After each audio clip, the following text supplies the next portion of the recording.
भुजगशयनं पद्मनाभं सुरेशं विश्वाधारं गगनसदृशं मेघवर्णं शुभांगं लक्ष्मीकान्तं कमलनयनं योगिविद्यार्णगम्यं वन्दे विष्णुं भवभयहरं सर्वलोकैकनाथम्।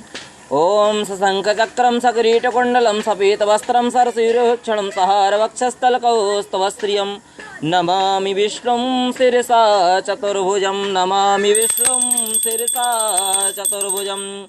ओम सरस्वती मया दृष्टा वीणा पुस्तकधारिणी हंसवाहन समायुक्ता विद्यादानं तु देहि मे।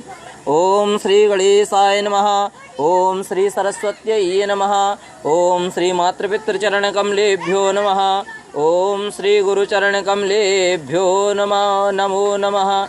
अपने अपने गुरुदेव का स्मरण करके भगवान श्री कृष्ण का, भगवान शालिग्राम और भगवान श्री सत्यनारायण का ध्यान करने के बाद भगवान श्री सत्यनारायण की कथा श्रवण करें सावधान होकर के। अथ प्रथमो अध्यायः। व्यास उवाच एकदा नैमिषारण्यस्य शौनकादयः पाप्रक्षरमुनिः सर्वेषु तं पौराणिकं खलु। ओम श्री गणेशाय नमो नमः। भाग्योदयेन बहु जन्म समर्जितेन सत्संगमं च लभते पुरुषो यदा वै अज्ञान हेतु कृतमोहमदान्धकारा न संविधाय हि तदोदयते विवेकः न संविधाय हि तदोदयते विवेकः। श्री व्यास जी ने कहा, एक समय नैमिषारण्य तीर्थ में शौनक आदि सभी ऋषियों तथा मुनियों ने प्राण शास्त्र के वेत्ता, प्राण शास्त्र को जो जानने वाले, प्राण शास्त्र के जो ज्ञाता थे, उन श्री सूत जी महाराज से पूछा। क्या कहा है? ऋषियों ने कहा, महामुनि, किस व्रत अथवा तपस्या से मनोवांछित फल प्राप्त होता है? ऐसा कौन सा व्रत करें जिससे मनोवांछित जो मन में इच्छा हो वही फल प्राप्त होगा? उसे हम सब सुनना चाहते हैं और आप कहने की कृपा करें। तब श्री सूत जी महाराज बोले। श्री सूत जी महाराज कहते हैं, इसी प्रकार एक बार ब्रह्मपुत्र देवर्षि नारद जी के द्वारा पूछे जाने पर भगवान कमलापति, भगवान विष्णु भगवान ने पूछा था, विष्णु भगवान से नारद जी ने पूछा था। तब भगवान विष्णु ने उनसे कहा था, वह मैं आपसे कह रहा हूँ, सावधान होकर के सुने। आप लोग सावधान होकर के सुने। एक समय योगी नारद जी विभिन्न लोकों में लोगों के कल्याण की कामना से भ्रमण करते हुए मृत्यु लोक में आए। ये मृत्यु लोक है, इसी मृत्यु लोक में आए।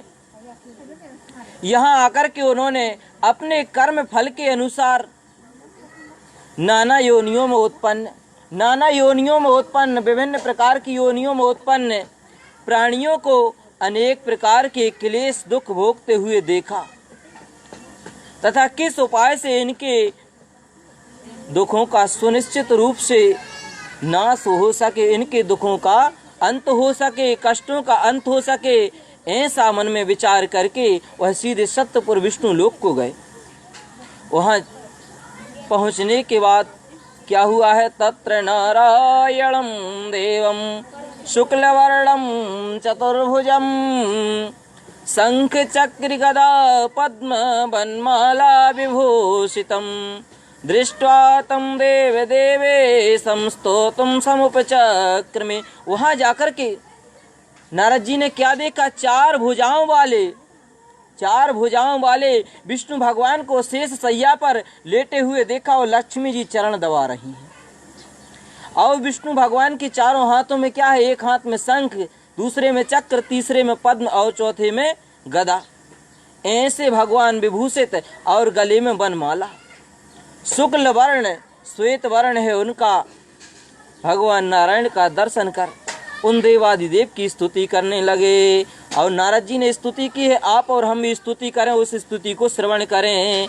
नमो वांग मनसातीत रूपाय अनंत शक्तये आदि मध्यांत हीनाय गुणाय गुणात्मने सर्वेषामादिभूताय भक्तानामार्तिनाशिने श्रुत्वा स्तोत्रम ततो विष्णुर्नारदम प्रत्यभासत। नारद जी स्तुति करते हुए बोले, हे वाणी और मन से परे स्वरूप वाले, आदि अनंत शक्ति संपन्न, आदि मध्य और अंत से रहित, जिनका कभी अंत नहीं होता है, निर्गुण और सकल कल्याणमय गुण गणों से संपन्न, स्थावर जंगात्मक निखिल सृष्टि प्रपंच के कारणभूत तथा भक्तों की पीड़ा नष्ट करने वाले परमात्मन, आपको मेरा नमस्कार है, आपको मेरा प्रणाम है। स्तुति सुनने के बाद भगवान विष्णु ने नारद जी से कहा, महाभाग, आप किस प्रयोजन से यहाँ आए हैं? आपका क्या प्रयोजन है? यहाँ आने का क्या कारण है? आपके मन में क्या है? कहिए, सब कुछ मैं आपको बताऊंगा। निसंकोच होकर के कहिए, मन में कोई दुविधा ना हो।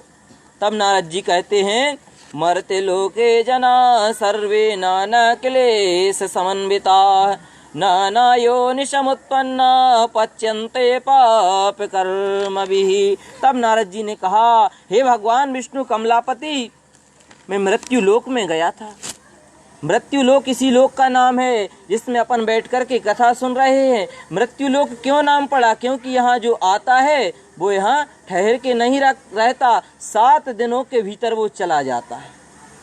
8वें दिन यहाँ कोई ना रुका है ना रुकेगा, 7 दिन के अंदर ही चला जाएगा। अब कोई कहे कि हम तो 20 साल जिए, 40 साल, 100 साल, तो दिन 7 ही है। रविवार से गिनो चाहे सोमवार से गिनो, दिन 7 ही है, तो 7 दिन के अंदर वह इस मृत्यु लोक से चला जाता है। तो नारद जी बोले, भगवान मृत्यु लोक में अपने पाप कर्मों के द्वारा विभिन्न योनियों में उत्पन्न सभी लोग बहुत प्रकार के क्लेशों से दुखी हो रहे हैं। अपने अपने कर्मों के अनुसार बहुत प्रकार से दुखी हो रहे हैं। हे नाथ, किस लघु अर्थात किस छोटे उपाय से उनके कष्टों का निवारण हो सकेगा? यदि आपकी मेरे ऊपर कृपा हो तो वह सब मैं सुनना चाहता हूँ, उसे बताएं। तब श्री भगवान विष्णु कमलापति बोले, हे वत्स, संसार के ऊपर अनुग्रह करने की इच्छा से आपने बहुत अच्छी उत्तम बात पूछी है। जिस व्रत के करने से प्राणी मोह से मुक्त हो जाता है, रोगों से रोग की निवृत्ति हो जाती है, माया के बंधन छूट जाते हैं, कष्टों की निवृत्ति हो जाती है, हे वत्स उसे सुनो। आपको मैं बताता हूँ, वत्स, स्वर्ग और मृत्यु लोक में दुर्लभ, स्वर्ग में भी दुर्लभ और मृत्यु लोक में भी दुर्लभ भगवान श्री सत्यनारायण का एक महान पुण्यप्रद व्रत है। आपके स्नेह के कारण इस समय मैं उसे कह रहा हूँ। अच्छी प्रकार से विधि विधान से भगवान श्री सत्यनारायण का व्रत करके मनुष्य शीघ्र ही सुख प्राप्त कर परलोक में मोक्ष प्राप्त करता। यहाँ सुख प्राप्त करेगा और यहाँ से जाने के बाद परलोक में मोक्ष प्राप्त करेगा। भगवान की ऐसी वाणी सुनकर नारद मुनि ने कहा, किम फलम किम विधानम चा कृतम केनैव तद्व्रतम तत्सर्वं विस्तराद्ब्रूहि कदा कार्यं व्रतम प्रभु। नारद जी बोले, हे प्रभु, इस व्रत को करने का फल क्या है? इसका विधान क्या है? इसको कैसे करना चाहिए? इस व्रत को किसने किया और कब इसे करना चाहिए? यह सब विस्तार पूर्वक बतलाइए। तब श्री विष्णु भगवान कहते हैं, यह सत्यनारायण का व्रत दुख शोक आदि का शमन करने वाला है, दुखों को नष्ट करने वाला, शोक को शमन करने वाला, धन धान्य की वृद्धि करने वाला है और सौभाग्य को देने वाला है। और जिसके यहाँ संतान नहीं है, संतान देने वाला है, संतति प्रदान करने वाला है तथा सर्वत्र विजय प्रदान करने वाला है। सर्वत्र सभी जगह विजय प्राप्त होती है अगर मन और वाणी और कर्म से भगवान श्री सत्यदेव का व्रत पूजन किया जाए तो। जिस किसी भी दिन भगवान का व्रत हो सकता है। भक्ति और श्रद्धा से समन्वित होकर, जिस दिन मन में भक्ति हो कि आज हम व्रत कर सकते हैं, उसी दिन भक्ति से श्रद्धा से समन्वित होकर मनुष्य ब्राह्मणों और बंधु बांधवों के साथ धर्म में तत्पर होकर सायंकाल भगवान श्री सत्यनारायण की पूजा करे। पहले भगवान की पूजा करना चाहिए और पूजा करने के बाद नैवेद्य के रूप में उत्तम कोटि के भोजनीय पदार्थ, उत्तम कोटि के भोजनीय पदार्थ को सवाया मात्रा में भक्ति पूर्वक अर्पित करना चाहिए। केले का फल, एक कदली गर्भ है, एक केले का फल विशेष रूप से भगवान को चढ़ाना चाहिए। घी, दूध, गेहूं का चूर्ण अर्थात पंजीरी, गेहूं का चूर्ण भी सवाया मात्रा में चढ़ाना चाहिए। अगर गेहूं का चूर्ण ना मिल सके तो चावल का चूर्ण अर्थात चावल का आटा, साठी चावल का चूर्ण, शक्कर या गुड़, यह सब भक्ष्य सामग्री सवाया मात्रा में एकत्रित कर निवेदित करनी चाहिए। विप्राय दक्षिणां दद्यात् कथां श्रुत्वा जनैः सह, और इतना सब करने के बाद कथा को श्रवण करना चाहिए बंधु बांधवों के साथ। श्री सत्यनारायण भगवान की कथा सुनकर ब्राह्मणों को दक्षिणा देनी चाहिए यथाशक्ति। तदनंतर उसके बाद में बंधु बांधवों के साथ सर्वप्रथम ब्राह्मणों को भोजन कराना चाहिए। भक्ति पूर्वक प्रसाद ग्रहण करके नृत्य गीत आदि का आयोजन करना चाहिए। नृत्य और गीतों का आयोजन करना चाहिए। जो गाना जानता है गाना चाहिए, जो नृत्य करना जानता है उसको नृत्य करना चाहिए, जो बजाना जानता है उसको बजाना चाहिए। तदनंतर भगवान श्री सत्यनारायण का स्मरण करते हुए अपने घर जाना चाहिए। ऐसा करने से मनुष्य की अभिलाषा अवश्य ही पूर्ण होती है। विशेष रूप से कलयुग में पृथ्वी लोक में यह सबसे छोटा सा उपाय है। श्री स्कंद पुराणे अंतर्गत रेवा खंडे श्री सत्यनारायण वृत्त कथायां प्रथमोऽध्यायः श्री कृष्णार्पणमस्तु। बोल श्री कृष्णचंद्र भगवान की जय। चावल फूल ले लो फिर से। अथ द्वितीयोऽध्यायः सूत उवाच अथान्यः सम्प्रवक्ष्यामि कृतमेन पुरा द्विजा कश्चित् काशीपुरे रम्येरासीत् विप्रोति निर्धनः क्षुत्रभ्यां व्याकुले भूत्वा नित्यं बभ्राम भूतले दुःखितं ब्राह्मणं दृष्ट्वा भगवान् ब्राह्मणप्रियः ब्राह्मणं रूपस्तं पाप्रच्छ द्विजमादरात् किमर्थं भ्रमसे विप्र महीं नित्यं सुदुःखितः तत्सर्वं श्रोतुमिच्छामि कथितां द्विजसत्तमः। शांत बैठो, हल्ला न करो। सब जनों से कहा शांत बैठो के सुनो।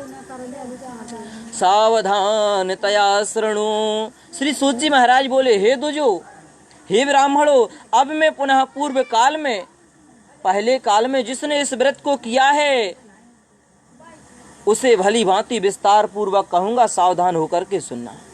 रमणीय काशी नामक नगर में कोई अत्यंत निर्धन ब्राह्मण रहता था। भूख और प्यास से व्याकुल होकर वह प्रतिदिन पृथ्वी पर भटकता रहता था। ब्राह्मण प्रिय भगवान ने उस दुखी ब्राह्मण को देखकर वृद्ध ब्राह्मण का रूप रखा। ब्राह्मण है तो ब्राह्मण का रूप रखा। वृद्ध ब्राह्मण का रूप धरकर उस द्विज से आदर पूर्वक पूछा, हे विप्रवर, प्रतिदिन अत्यंत दुखी होकर तुम किस लिए पृथ्वी पर भ्रमण करते हो? हे द्विज श्रेष्ठ, हे द्विजों में श्रेष्ठ, ब्राह्मणों में श्रेष्ठ, यह सब बतलाओ मुझे, मैं सुनना चाहता हूँ। ब्राह्मण बोला, हे प्रभु, मैं अत्यंत दरिद्र हूँ, मैं अत्यंत दरिद्र हूँ, मैं अत्यंत गरीब हूँ और भिक्षा के लिए ही पृथ्वी पर भटकता हूँ, भिक्षा के लिए ही पृथ्वी पर घूमा करता हूँ। यदि मेरी इस दरिद्रता को, इस गरीबी को दूर करने का आप कुछ उपाय जानते हो तो कृपा पूर्वक हमें बतलाइए, कृपा करके बताने का कष्ट कीजिए। वृद्ध ब्राह्मण रूपी भगवान बोले, हे ब्राह्मण देव, श्री सत्यनारायण भगवान विष्णु अभिष्ट फल को देने वाले हैं। जो मन में फल की इच्छा हो वह फल देने वाले हैं। हे विप्रवर, तुम उनका उत्तम व्रत एवं पूजन करो जिसे करने से मनुष्य सभी दुखों से मुक्त हो जाता है। और व्रत के विधान को भी ब्राह्मण से यत्न पूर्वक कहकर वृद्ध ब्राह्मण रूपधारी भगवान सत्यनारायण श्री कमलापति वहीं पर अंतर ध्यान हो गए। वृद्ध ब्राह्मण ने जैसा कहा है उस व्रत को अच्छी प्रकार से वैसे ही करूंगा, ऐसा मन में उन्होंने तुरंत संकल्प कर लिया। गरीब ब्राह्मण ने, घर में 2 फूटी कौड़ी नहीं है, लेकिन भगवान के व्रत करने का तुरंत मन में संकल्प ले लिया। खाने के लिए भोजन नहीं है, लेकिन भगवान के व्रत करने का संकल्प ले लिया है। कैसे व्रत होगा ये भगवान के ऊपर छोड़ दिया। यह सोचते हुए उस ब्राह्मण को रात में नींद नहीं आई कि घर में 2 रुपया नहीं है और भगवान का व्रत करना है, कैसे करेंगे। ब्राह्मण को रात भर नींद नहीं आती है। तदनंतर प्रातः काल उठकर नित्य की नित्य क्रियाओं से निवृत्त होकर के भगवान का सुबह से पूजन अर्चन करने के बाद में सत्यनारायण भगवान का व्रत करूंगा, ऐसा संकल्प करके ब्राह्मण सुबह से ही उपवास रखी रही। संकल्प करके वह ब्राह्मण पूजा पाठ करने के बाद नित्य क्रियाओं से आदि से निवृत्त होकर के, ब्राह्मण का तो काम ही था प्रतिदिन भिक्षा लेने जाना। ब्राह्मण भिक्षा के लिए चल पड़ा।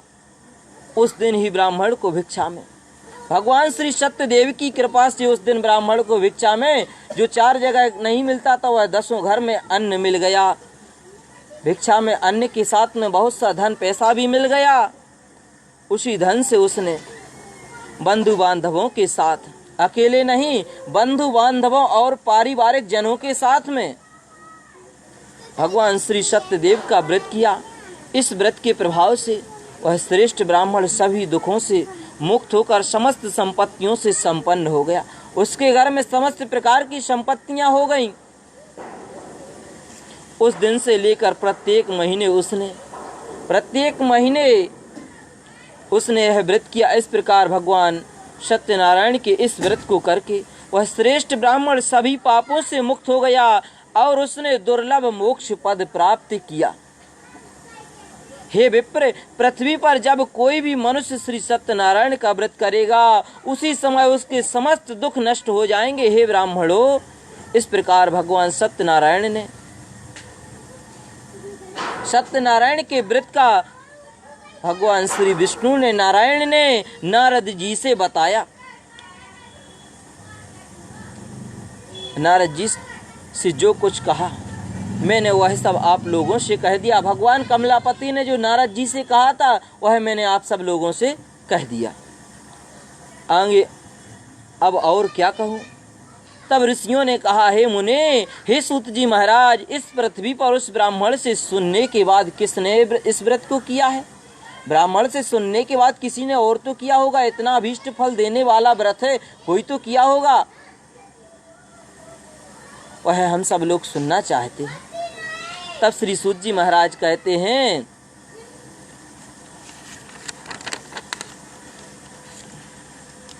आपकी इतनी ओजस्वी वाणी हे ऋषियों, और आप यह सब सुनना चाहते हैं। आपकी भक्ति और श्रद्धा देख करके हमसे कोई भी रहस्य छुपाते नहीं बन रहा है। तब श्री सूत जी महाराज ने कहा, मुनियों, पृथ्वी पर जिसने इस व्रत को किया है उसे आप लोग सुने। एक बार द्विज अर्थात ब्राह्मण अपनी धन संपत्ति के अनुसार, अब तो वह धनवान हो गया था, तो उसने अपनी धन संपत्ति के अनुसार बंधु बांधवों तथा ग्राम वालों और पारिवारिक जनों के साथ व्रत करने के लिए उद्यत हुआ। इसी बीच एक लकड़हारा जो लकड़ी बेचता है, लकड़हारा आया और लकड़ी बाहर रखकर उस ब्राह्मण के घर गया। प्यास से व्याकुल वह उस ब्राह्मण को व्रत करता हुआ देख प्रणाम करके ब्राह्मण को साष्टांग प्रणाम किया। कभी एक हाथ से ब्राह्मण को प्रणाम नहीं करना चाहिए। कर्णौ पुष्पम कटि सूक्तम तर्जन्नौ दंत धावनम एक हस्तेन प्रणामेन हतौ पुण्याय पुनः पुनः। कभी कान में पुष्प नहीं लगाना चाहिए। कटि सूक्तम, कभी करया में जनेऊ नहीं बांधना चाहिए। कर्णौ पुष्पम कटि सूक्तम तर्जन्नौ दंत धावनम, कभी तर्जनी उंगली से दांत नहीं धोना चाहिए। इस उंगली से सभी लोग धोते हैं, लेकिन इससे दांत नहीं धोया जाता है। कथा के बाद में कभी तर्जनी उंगली से दांत नहीं धोना चाहिए। एक हस्तेन प्रणामेन हतौ पुण्याः पुनः पुनः, और कभी एक हाथ से ऐसो ठाकुरों ही पाँव न परुचत जी, 2 ही हाथ से पाँव पन, एक हाथ से पैर पड़ने के से पुण्यों की हानि होती है। जो ये पुण्य करते हैं इन्हीं पुण्यों की हानि होती है। तो उस लकड़हारे ने ब्राह्मण को साष्टांग दंडवत किया। प्रणाम करने के बाद पूछा, हे ब्राह्मण, आप यह क्या कर रहे हैं? इसके करने से किस फल की प्राप्ति होती है? विस्तार पूर्वक मुझसे कहिए। ब्राह्मण बोला, यह सत्यनारायण भगवान का व्रत है जो सभी मनोरथों को प्रदान करने वाला है, अभीष्ट फल की प्राप्ति करने वाला है।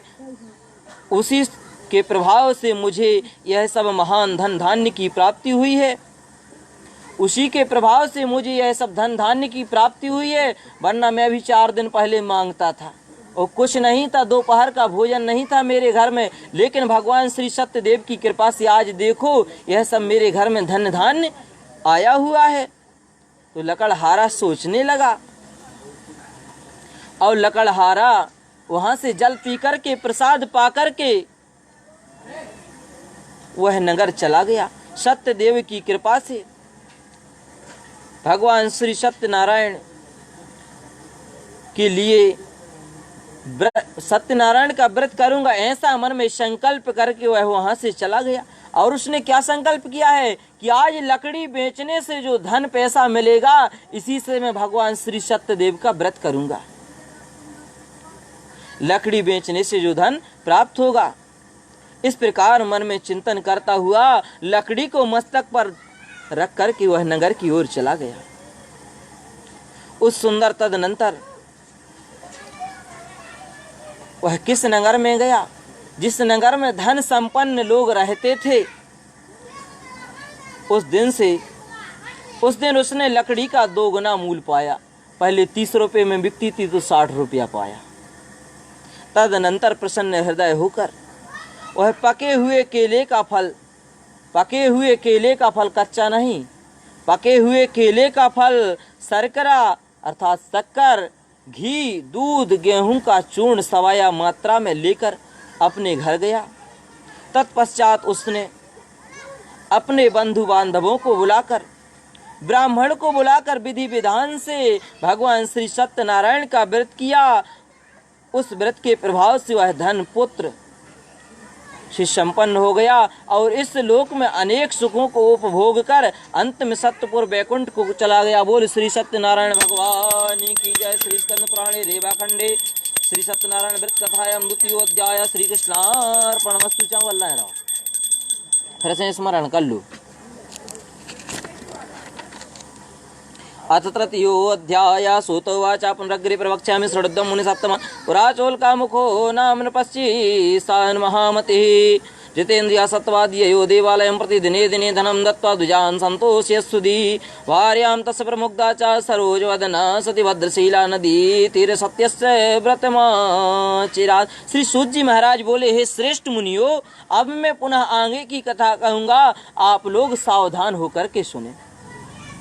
प्राचीन काल में उल्कामुख नाम का एक राजा था। वह जितेंद्रिय अर्थात इंद्रियों को जीतने वाला, इंद्रियों को वश में कर लिया था उसने। सत्यवादी, सत्य को बोलने वाला तथा अत्यंत बुद्धिमान, उसकी बुद्धि कुशाग्र थी। वह विद्वान राजा प्रतिदिन देवालय जाता और ब्राह्मणों को धन देकर संतुष्ट करता था। कमल के समान मुख वाली उसकी धर्म पत्नी थी। राजा धर्मवान था, उसकी पत्नी भी धर्मवान थी।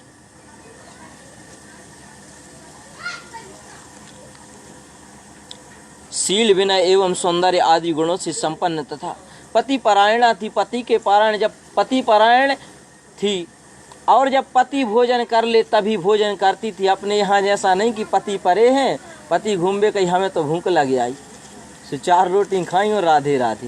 बोल श्री सत्यनारायण भगवान की जय। एक दिन राजा अपनी धर्म पत्नी के साथ भद्रशीला नदी के तट पर श्री सत्यनारायण का व्रत कर रहा था। उसी समय व्यापार के लिए अनेक प्रकार से पुष्कल धनराशि से संपन्न एक साधु अर्थात बणिक वहां आया। भद्रशीला नदी के तट पर नाव को स्थापित कर वह राजा के समीप गया और राजा को उस व्रत में दीक्षित देखकर विनय पूर्वक पूछने लगा। विनय पूर्वक किसने पूछा? सेठ जी ने।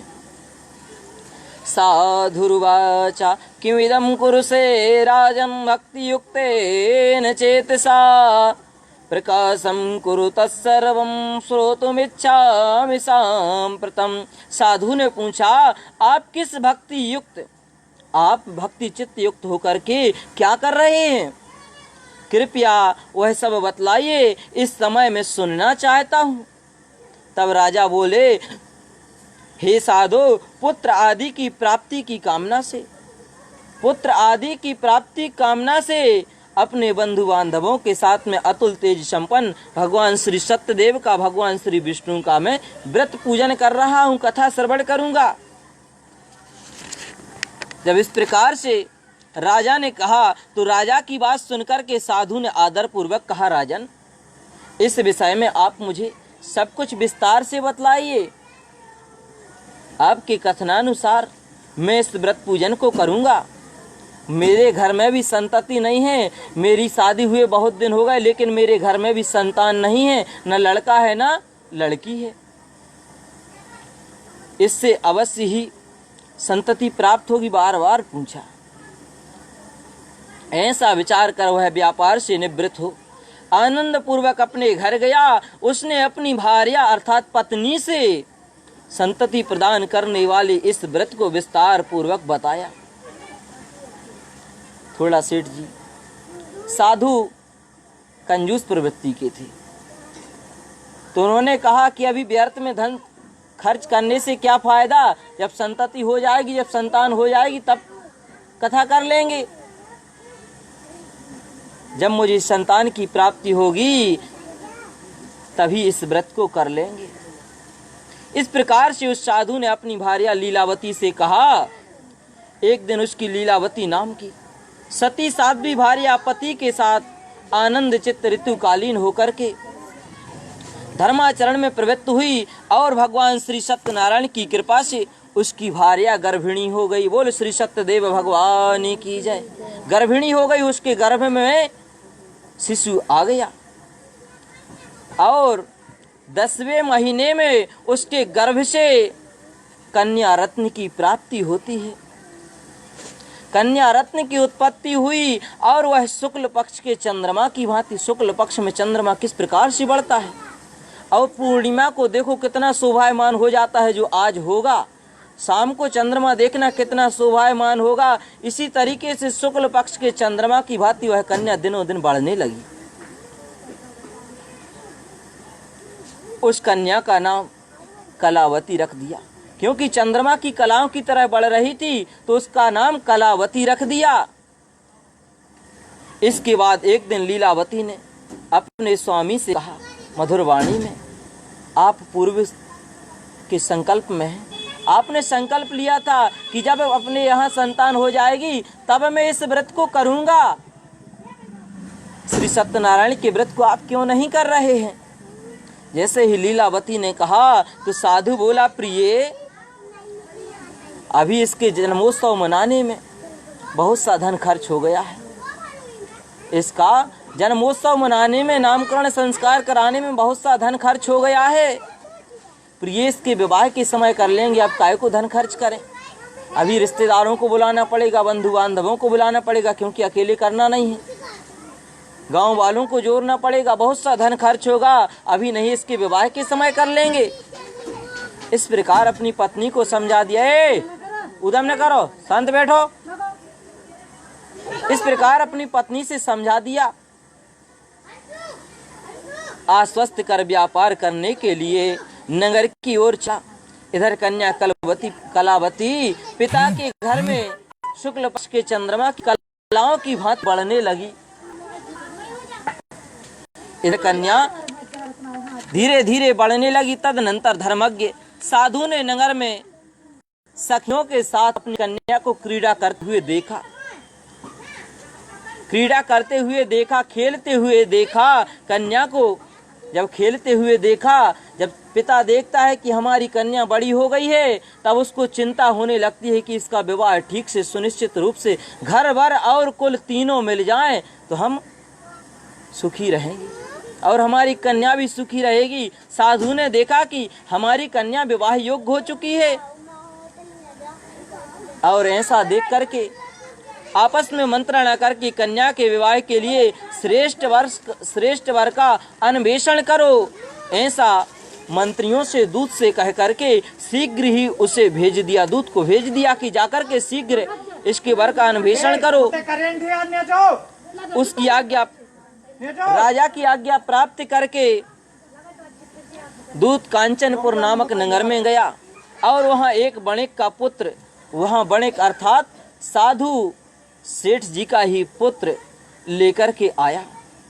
उस साधु ने उस बणिक के पुत्र को सुंदर और गुणों से संपन्न देखकर अपनी जाति के लोगों तथा बंधु बांधवों के साथ संतुष्ट चित्त हो विधि विधान से बणिक पुत्र के हाथ में कन्या का विवाह कर दिया, कन्या को सौंप दिया, लेकिन व्रत करना भूल गया।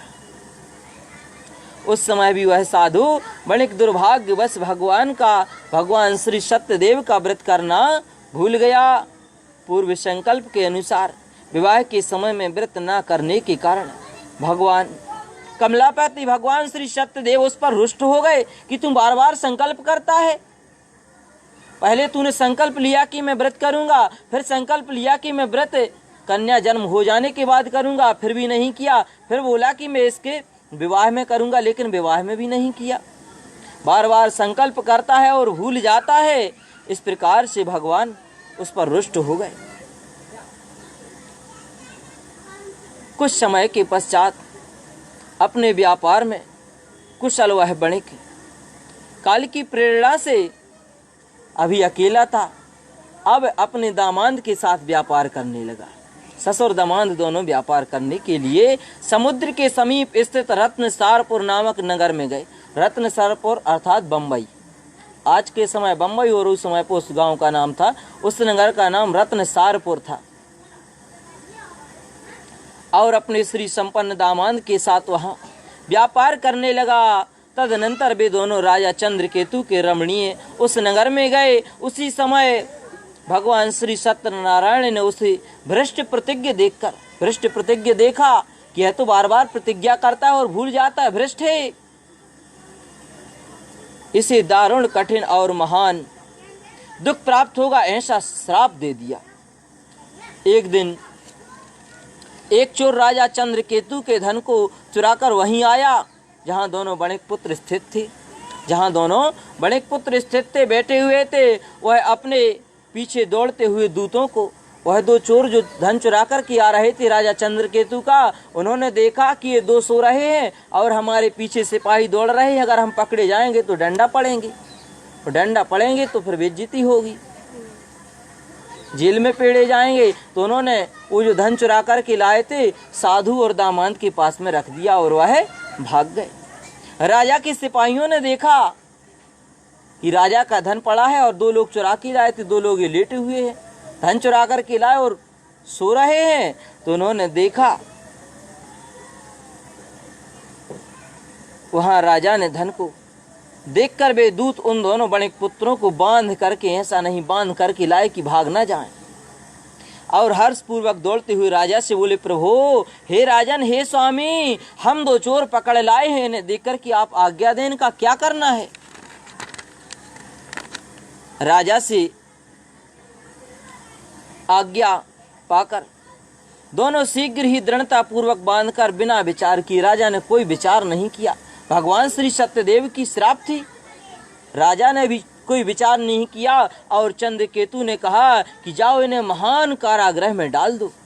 कोई सुनवाई नहीं हुई उनकी। भगवान सत्यदेव की माया से किसी ने उन दोनों की कोई बात नहीं सुनी और राजा चंद्रकेतु ने उन दोनों का धन भी ले लिया, जो धन उनका था, और जो धन चुराया तो नहीं था, लेकिन वह धन, दोनों धन को उन्होंने ले लिया और जब्त कर लिया। उन भगवान के शाप से बणिक के घर में उसकी भार्या भी अत्यंत दुखित हो गई। घर में जो धन था वह धन चोर चुरा ले गए।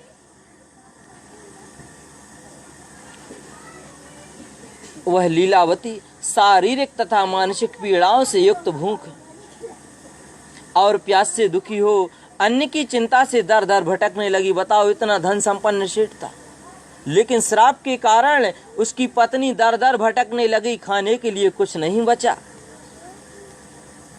भोजन के लिए इधर उधर भटकती है।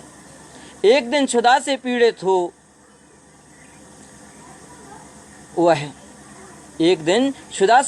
हो वह कलावती एक ब्राह्मण के घर में गई। वहां जाकर के उसने श्री सत्यनारायण के व्रत पूजन को देखा।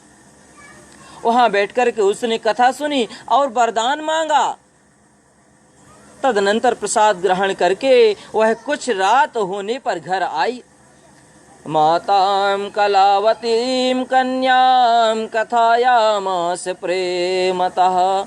माता लीलावती ने कलावती कन्या से प्रेम पूर्वक पूछा, पुत्री, रात में तू कहाँ रुक गई थी? मेरे को तो चिंता हो रही थी, तुम्हारे मन में क्या है? कलावती कन्या ने तुरंत माता से कहा, माते, मैंने एक ब्राह्मण के घर में मनोरथ प्रदान करने वाला श्री सत्यदेव का व्रत सुना है, कथा श्रवण की है, व्रत देखा है। कन्या की उस बात को सुनकर वह बणिक की भार्या व्रत करने को उद्यत हुई और उसको याद आ गया कि हमारे पति तो पहले से इस व्रत में संकल्पित थे, लेकिन उन्होंने नहीं किया था। और प्रसन्न मन से उस साध्वी ने बंधु बांधवों के साथ भगवान श्री सत्यनारायण का व्रत किया तथा इस प्रकार से प्रार्थना की कि हे भगवान, आप हमारे पति और जामाता दामाद को दामाद के अपराध क्षमा करके वे दोनों शीघ्र ही अपने घर लौट आए, तो हम बंधु बांधवों, पति और दामाद के साथ शीघ्र ही यह व्रत एक बार और करेंगे। ऐसा मन में संकल्प लिया, प्रार्थना की। इस व्रत से भगवान श्री सत्यनारायण पुनः संतुष्ट हो गए। पहले रुष्ट होकर के श्राप दे दिया था और आज भगवान पुनः प्रसन्न हो गए तथा उन्होंने नृपश्रेष्ठ चंद्रकेतु को स्वप्न दिखाया और स्वप्न में कहा, हे नृपश्रेष्ठ चंद्रकेतु, प्रातः काल जो तुम्हारे जेल में दोनों बणिक पुत्र हैं उन्हें छोड़ दो और वह सारा धन जो तुमने ले लिया है, वह धन जो तुमने ले लिया है, वह धन तुम उनको 2 गुना करके वापस लौटा दो, नहीं तो तुम्हारा सर्वनाश हो जाएगा। राजा चंद्रकेतु को यह स्वप्न में जैसे ही भगवान ने कहा तो राजा चंद्रकेतु को नींद नहीं आती है। ऐसा कहकर के भगवान अंतर ध्यान हो गए। इसके अनंतर प्रातः काल राजा ने अपने सभासदों के साथ सभा के मध्य बैठकर अपना स्वप्न लोगों को बताया और कहा, दोनों बंदी बणिक पुत्रों को शीघ्र ही बंदी मुक्त कर दो।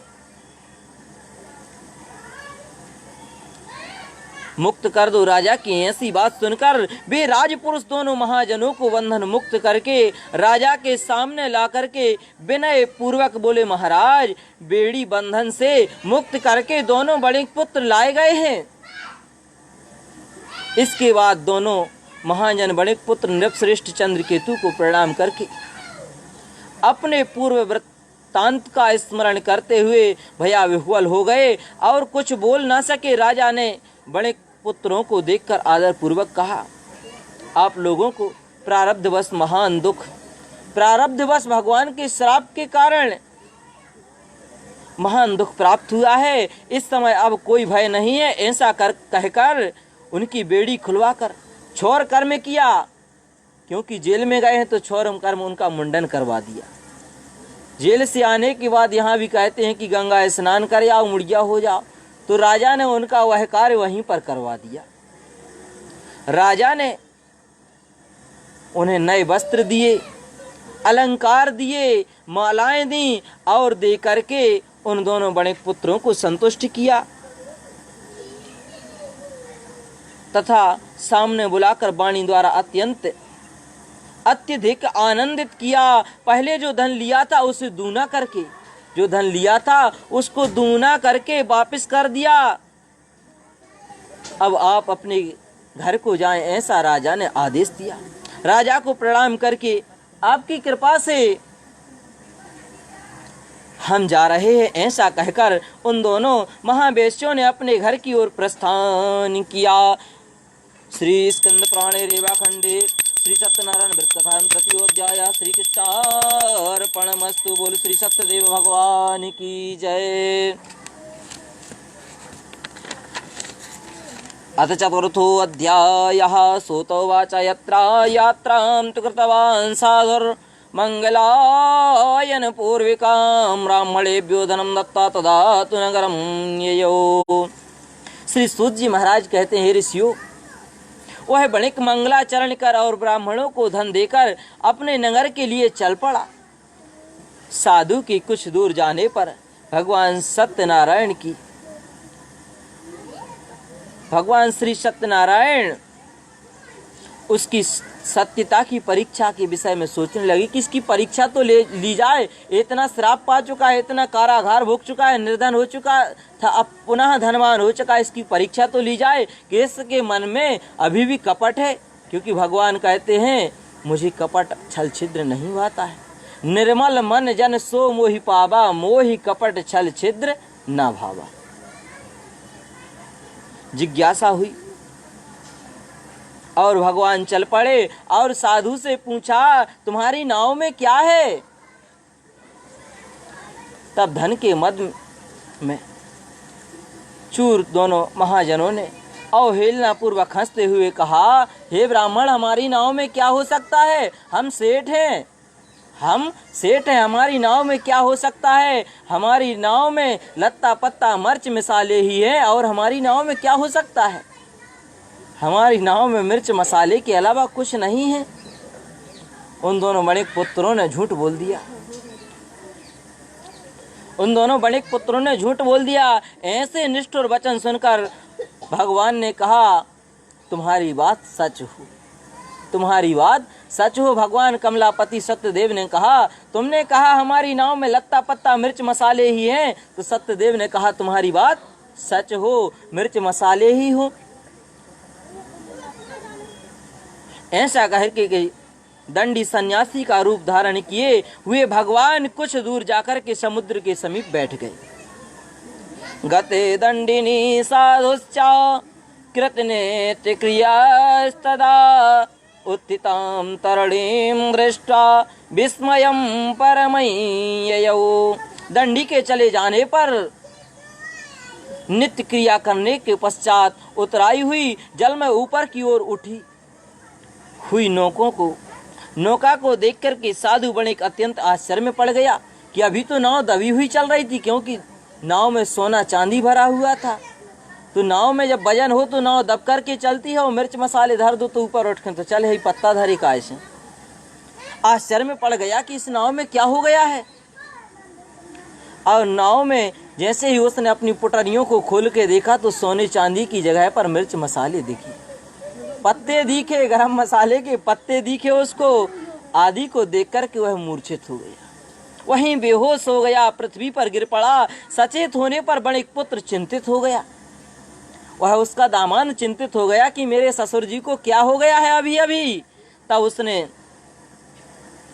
उसके दामाद ने जल छिटका उसके ऊपर, वह होश में आया। तब दामाद ने इस प्रकार कहा, आप शोक क्यों करते हैं? दंडी ने साफ दे दिया है, इस स्थिति में वे ही चाहें तो सब कुछ कर सकते हैं,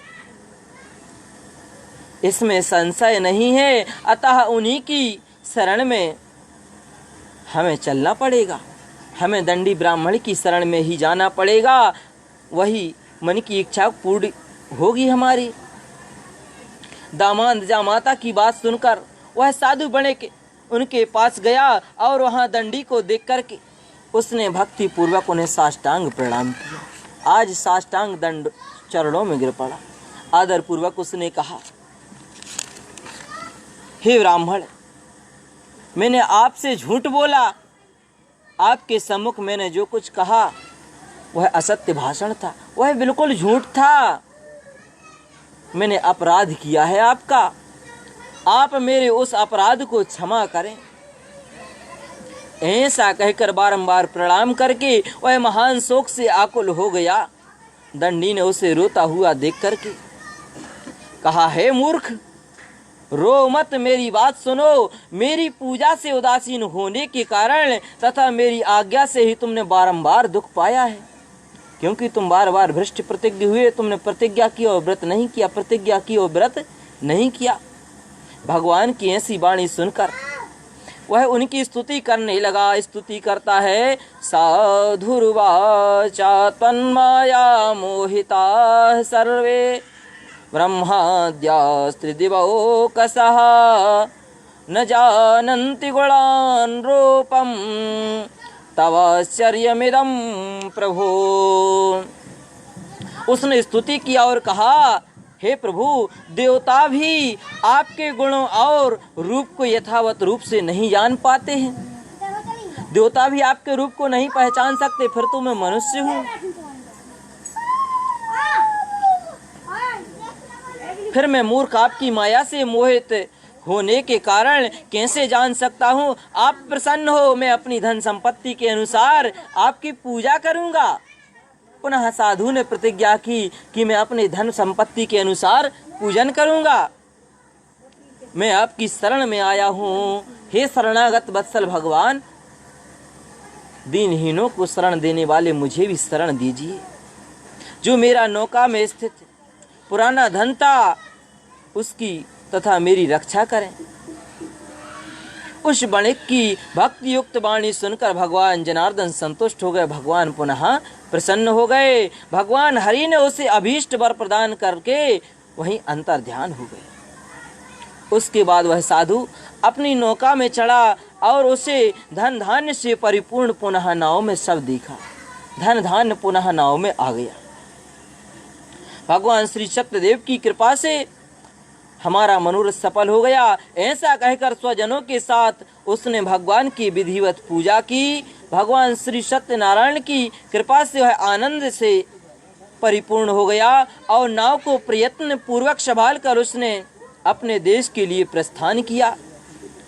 साधु वणिक ने अपने दामाद से कहा, हे प्रिय दामाद, वह देखो मेरी रत्नपुरी नगरी दिखाई दे रही, वह मेरा गांव दिख रहा है। दूर से उसने बता दिया अपने दामाद को।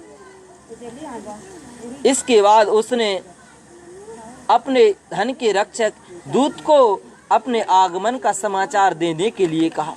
उसने दूतों से कहा, जाओ जाकर के हमारी पत्नी, हमारी पुत्री और हमारे गांव वालों को सूचना दो कि साधु जी, सेठ जी आ रहे हैं, हमारे स्वागत की तैयारी की जाए। तत्पश्चात उस दूत ने नगर में जाकर के साधु की भार्या लीलावती को सूचना दी। भार्या देख हाथ जोड़ करके प्रणाम किया तथा उसके लिए अभीष्ट बात कही। सेठ जी अपने दामाद तथा बंधु वर्गों के साथ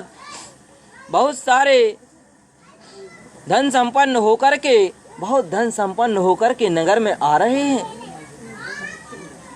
नगर के निकट पधार चुके हैं, आने वाले हैं। दूत के मुख से यह बात सुनकर वह महान आनंद से विफल हो गई, प्रसन्न हो गई। उसके मन की प्रसन्नता अब कहीं नहीं जाती है, पति से मिलने के लिए इतनी व्याकुल हो रही है। उस साध्वी ने श्री सत्यनारायण की पूजा की। पूजा करके अपनी पुत्री से कहा, हे कलावती, मैं साधु के अपने पति के दर्शन करने के लिए जा रही हूँ, तुम शीघ्र आओ। माता ऐसा वचन सुनकर व्रत को समाप्ति करके प्रसाद का परित्याग कर वह कलावती ने भी व्रत किया और प्रसाद नहीं पाया। प्रसाद छोड़ करके वह भी अपने पति के दर्शन करने के लिए चली गई। उसने सोचा कि माता जी तो चली गई, हम भूल गई। धन के साथ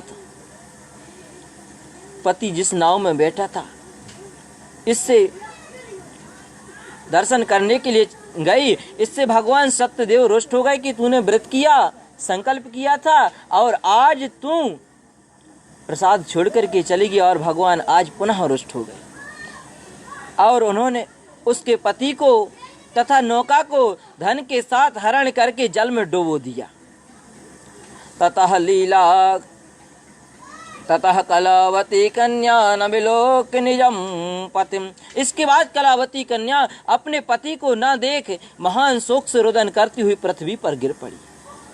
जब पति ना दिखा ना धन दिखा तो उसको मूर्छा आ गई, पृथ्वी पर गिर पड़ी। नाव का दर्शन तथा कन्या को अत्यंत दुखी देख भयभीत मन से साधु बणिक ने सोचा, यह क्या आश्चर्य हो गया। नाव का संचालन करने वाले भी सभी चिंतित हो गए कि मैं नाव तो बढ़िया चला रहा था, अभी अभी साधु का पुत्र, साधु का दामाद और धन फिर डूब क्यों गया, नाव तो बढ़िया है। तदनंतर वह लीलावती भी कन्याओं को देखकर विह्वल हो गई और अत्यंत दुख से विलाप करती हुई अपने पति से इस प्रकार बोली, अभी अभी नौका अथवा श्री सत्यनारायण भगवान की कृपा से दामाद सही थे और अब यह कैसे अलक्षित हो गए।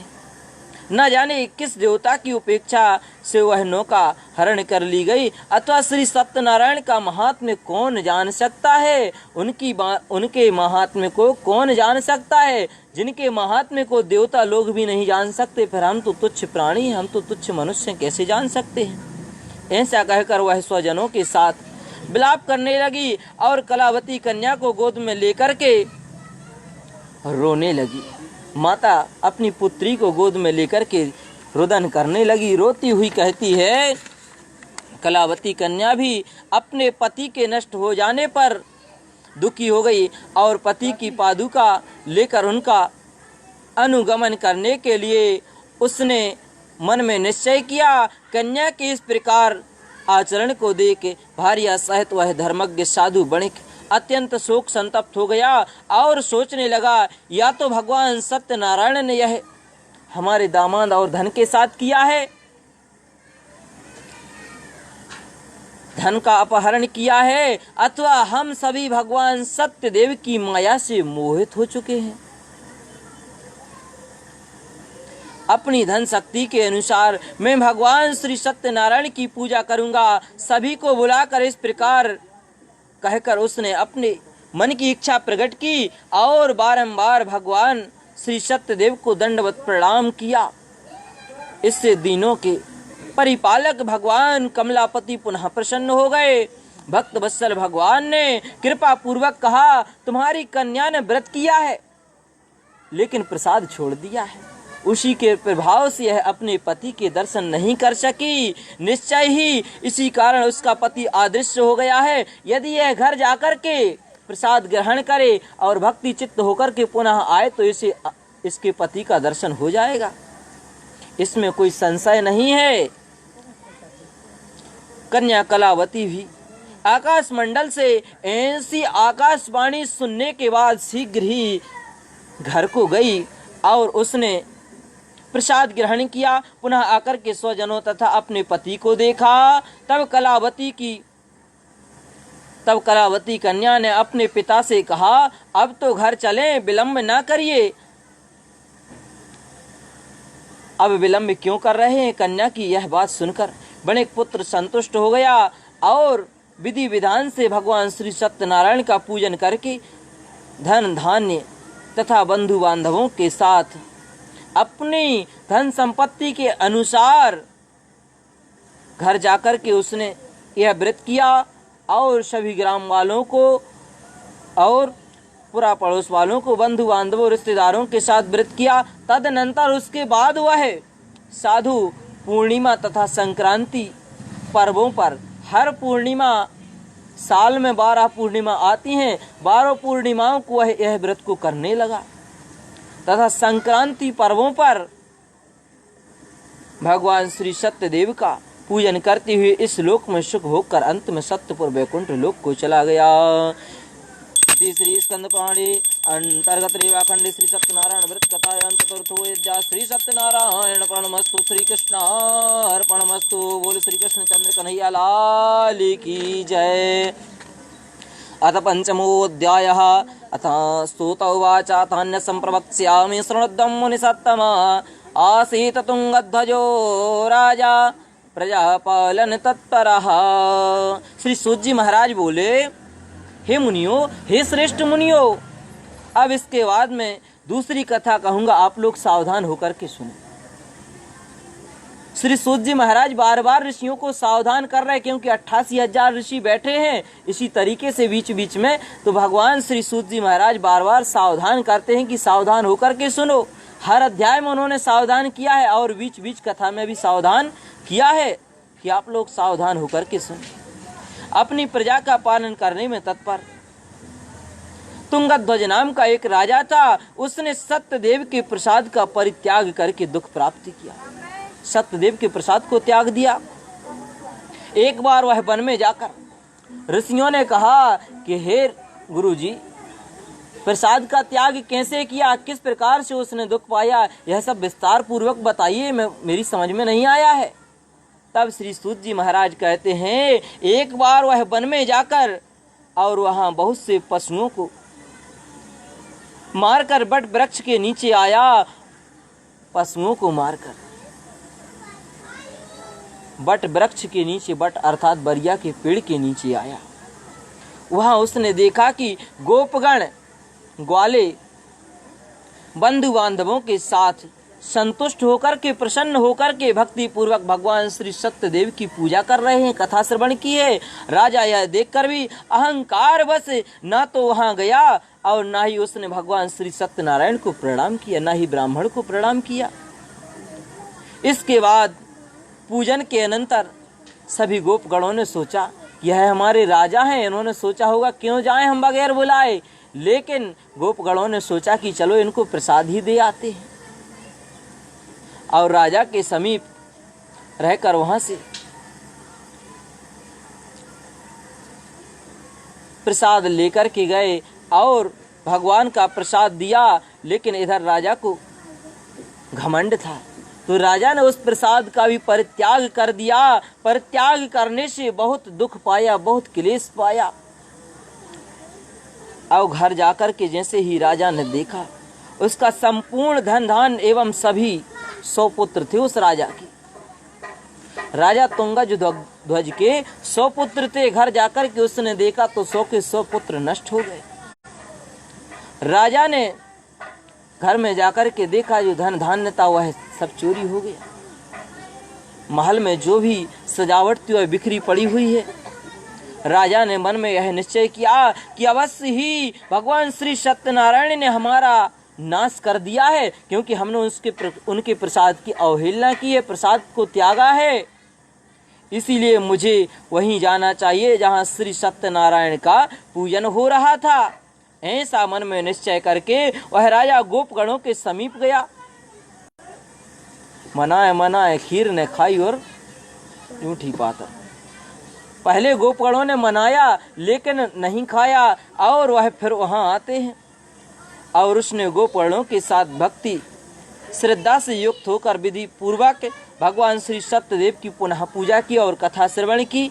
भगवान श्री सत्यदेव की कृपा से वह पुत्र पुनः घर गया तो वह अपने पुत्रों को 100 के 100 पुत्रों को पाता है और जो धन धान्य था वह सब धन धान्य पाया और जो सजावट थी वह सजावट जहाँ की तहाँ उसको मिलती है।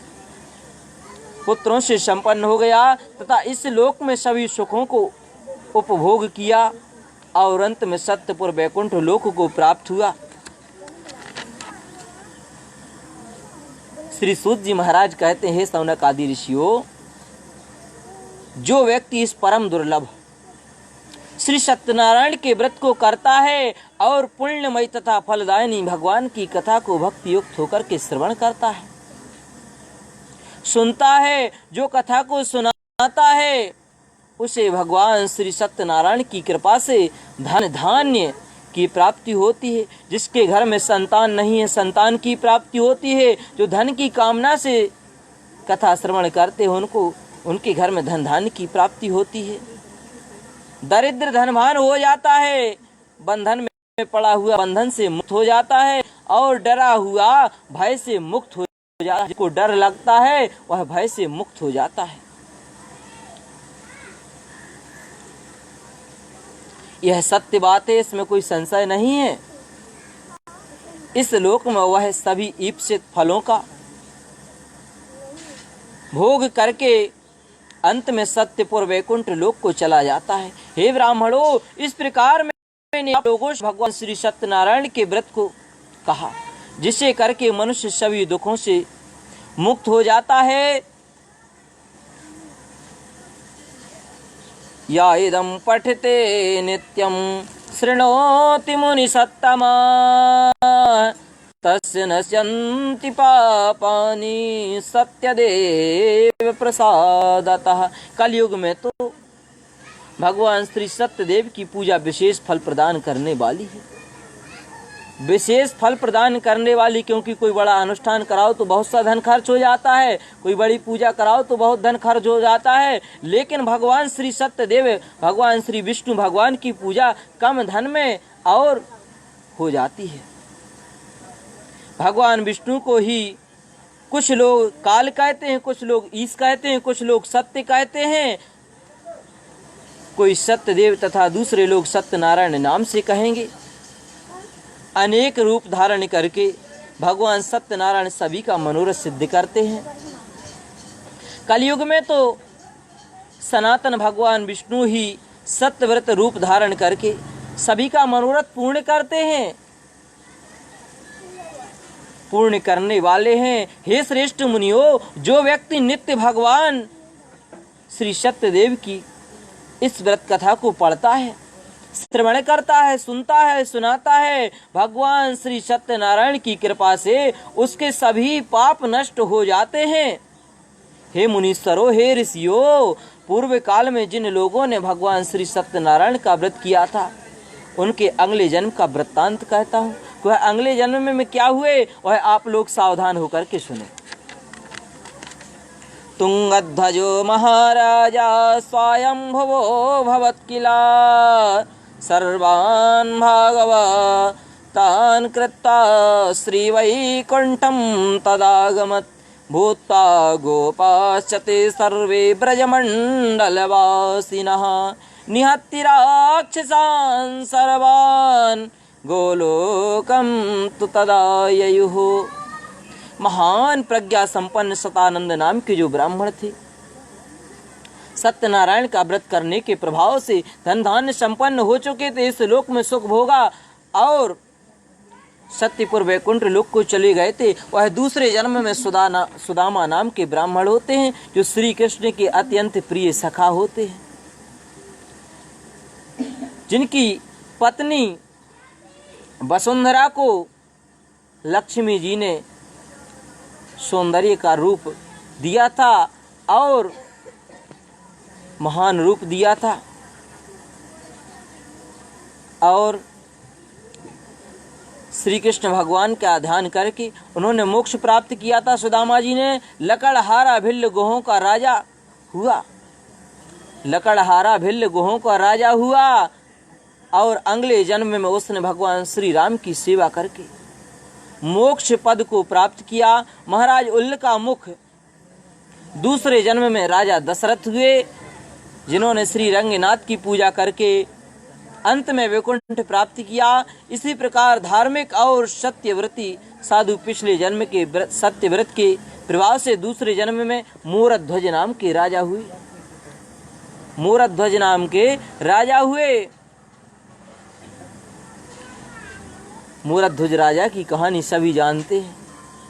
अपने पुत्र को आरे से चीर दिया था, अपने पुत्र को आरे से चीर दिया था कि हमारे घर से ब्राह्मण भूखा ना जाए। आरे से चीर दिया था और भोजन पकाने को कह दिया था। भगवान ने तब कहा कि चटनी बनाओ, तो चटनी के लिए सिर पीसने को कहा था। तो इस प्रकार से भगवान भक्तों की परीक्षा लेते हैं। विष्णु भगवान को अर्पित की थी, लेकिन भगवान की कृपा से पुनः उनका पुत्र सही हो गया था। महाराज तुंगध्वज जन्मांतर में स्वयंभुव मनु हुए और भगवत संबंधी संपूर्ण कार्यों का अनुष्ठान करके वैकुंठ लोक को प्राप्त हुए। जन्मांतरों में स्वयंभुव मनु और भगवत संबंधी संपूर्ण कार्यों का अनुष्ठान करके वैकुंठ लोक को प्राप्त हुए। जो गोपगण थे, जो ग्वाले थे, वे सब जन्मांतर में ब्रजमंडल में निवास करने वाले गोप हुए, वृंदावन में निवास करने वाले गोप हुए, और सभी राक्षसों का संहार करके उन्होंने भी भगवान का शाश्वत धाम गोलोक प्राप्त किया। इति श्री रेवाखंडे श्री सत्यनारायण व्रत कथायां पंचमो अध्यायः। श्री कृष्णार्पणमस्तु। श्री सत्यनारायणर्पणमस्तु। बोल श्री सत्यनारायण भगवान की जय। उमापति महादेव की जय। वृंदावन बिहारी लाल की जय। सभी जन चौली में रख दो।